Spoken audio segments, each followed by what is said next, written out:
አንቺ አይደለም ጎዳና ለጎዳና አልንከራተትም። አቅም ያለኝ ሰው ነኝ። ራሴን ማኖር እችላለሁ። ገባሽ አይደለ? ባይዘው እኔም ራሴን ማኖር ስለምችል ነው። ራሴን ማኖር ስለማችል ነው ጥገኛ ሆነሽ የምትለምኝ።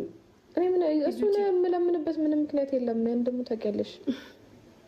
የለመንኩትም እኮ የልጅ አባት ስለሆነ ለልጁ መስጠት ያለበትን ፍቅር ለልጄ ማግኘት ያለበትን የአባትነት ፍቅር ማጣት ስለሌለበት ብቻ ነው በዚህ ልክ እሱ እንትን እያልኩት ያለሁት እንጂ እኔ ለራሴ መሆን አቅቶኝ ወይ ደግሞ ለልጄ መሆን አቅቶኝ አይደለም።